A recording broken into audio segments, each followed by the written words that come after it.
Alright guys, so in honor of July 4th, so in this video I'm going to focus on America, the so-called number one country in the free world. Well, I don't know about that. That's up to you. But I'm going to talk about the incident that barely anybody seems to know about. It's interesting that they never teach you about this in history class. So this is a bloody massacre that took place right in front of the White House. And this happened nearly 100 years ago. So this is when the U.S. government decided to actually murder, yes, they murdered them, World War I veterans. So I'm gonna go through some of the details. So it's the summer of 1932. It is the height of the Great Depression. Unemployment rate was, staggering. You're looking at 25, 30, 35% throughout the country, and everybody was struggling. And this included many World War I veterans. Now they're out of work and they're out of options. So as an act of desperation, a group of veterans, they marched onto the Capitol Hill along with their families and relatives. The World War Adjusted Compensation Act, this was passed in 1924. It promised the World War I veterans bonuses for their services during the war, but this bonus is not available for withdrawal until the year of 1945. It is complete bogus. This is 21 years after they passed the act. I find it's also very interesting that 1945 will be the end of World War II. So, but this is the height of the Great Depression, and everybody was struggling to make ends meet. So these veterans, they wanted their payments now. They wanted their bonus. It is July of 1932, height of the summer. So a total of roughly 43,000 demonstrators, they gathered at the White House. So this group included World War I veterans, and the remaining groups members will be their families and their relatives.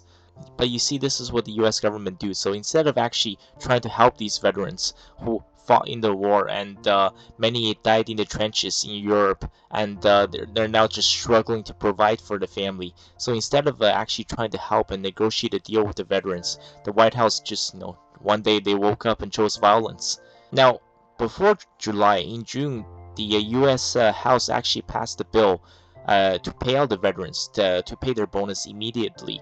But unfortunately, after the bill was passed through the House, it was immediately rejected by the U.S. Senate. So on July 28, 1932, Attorney General William Mitchell, he ordered all veterans to be removed from the federal property.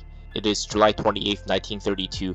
The U.S. troops led by General Douglas MacArthur. Yes, I'm sure many of you guys have heard that name before. That's the infamous general that led the Pacific War versus the Japanese during the Second World War, and he also became the interim ruler of Japan after their surrender in the year of 1945. And also General Perry Miles, they rode into the veterans campsite with tanks. Yes, they actually rode in with tanks, and they fired tear gas at them. And their entire campsite was completely burned down, scorched to the ground, with nothing left. At least one protester was shot to death, but the actual real number is probably much higher, since this is the 1930s. It's not like people had cell phones and camera to record it. Since this happened so long ago, and the US really doesn't want to tell you much about this, it's really hard to find details regarding the incident. If you want to dig more into the backstory, so there are some black and white old clips circulating around the internet, and so give you a better perspective to see what actually happened. You can search the bonus army, that's what they're called, because they're after their bonus, right? And you will be able to see the actual tanks strolling to the campsite at Anacostia Park, and their campsites of the veterans being burned to the ground, and you'll see the veterans choking on toxic fumes and tear gas. In total, the US government ordered 500 infantry and 500 cavalry troops, also 6 M1917 tanks, and 800 policemen were called. Yes, they were ready for an all-out war against the veterans. What a sad world we live in. And there were a total of 2 confirmed deaths, like I said, but I think the real number is much higher than this. Death number 1 is William Hushka, and death number 2 is Eric Carlson. Eric Carlson, he was part of the trench warfare in France. It's an extremely sad day for America. And this attack will ultimately be the downfall of President Herbert Hoover.